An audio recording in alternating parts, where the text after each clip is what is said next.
काश काश मैंने ये बुक 20 साल पहले पढ़ी होती। ये लाइन अमेरिका के बहुत बड़े बिल्डर लेरिसन क्लार्क ने कही थी जब उन्होंने रिच डैड पुअर डैड पढ़ी थी। वक्त ऐसे ही बीत जाता है और हम काश में फंसे रह जाते हैं। ऐसी बहुत सारी चीज़ें जब हमें पता लगती हैं जिससे हमारी लाइफ बदल सकती थी, हमें कुछ सीखने को मिल सकता था, हमें तरक्की करने को मिल सकता था, पर वक्त बीत चुका होता है और बस रह जाता है तो ये काश कि मैंने ये कर लिया होता। नमस्कार, मैं हूं मार्टिन और आज हम चर्चा कर रहे हैं रॉबर्ट कियोसाकी के लिखे बुक रिच डैड और पुअर डैड की।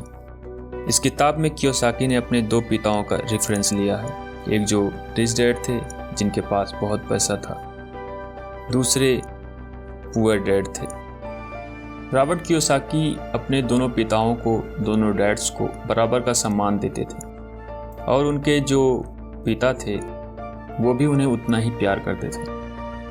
और लोगों के सवाल हो सकते हैं कि एक ही वक्त पर एक इंसान के दो पिता कैसे हो सकते हैं, या कोई और क्वेश्चन। मुझे लगता है कि हम सिर्फ इस बात पर ध्यान दें कि रॉबर्ट कियोसाकी हमें समझाना क्या चाहते हैं तो हमारे लिए फ़ायदे की बात होगी।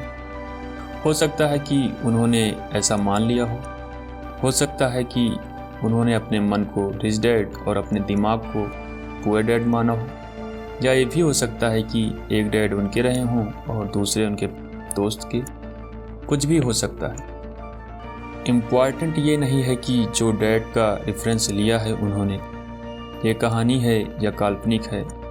असल बात यह है कि रॉबर्ट कियोसाकी हमें समझाना क्या चाहते हैं, हमें बताना क्या चाहते हैं।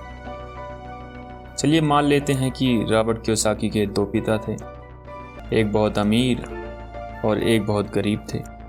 तो रॉबर्ट कियोसाकी कहते हैं कि सोच जो है वो बहुत बड़ा रोल प्ले करती है, और इसी माध्यम से रॉबर्ट कियोसाकी कहते हैं कि हालांकि वो दोनों पिता उनके अपने थे, हालांकि वे दोनों पिता उनका उतने ही शिद्दत और उतने ही मन से उनका ख्याल रखते थे, उतना ही प्यार करते थे, अपनी जान न्यौछावर करते थे और हमेशा उन्हें सिखाने की कोशिश करते थे और ज़िंदगी में उन्हें आगे बढ़ाने की कोशिश करते थे।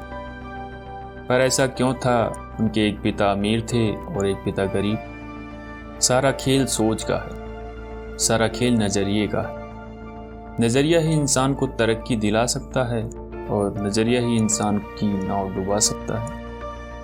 तो ये हमारे ऊपर है कि हम किस रंग के चश्मे पहनकर कैसा मौसम देखते हैं।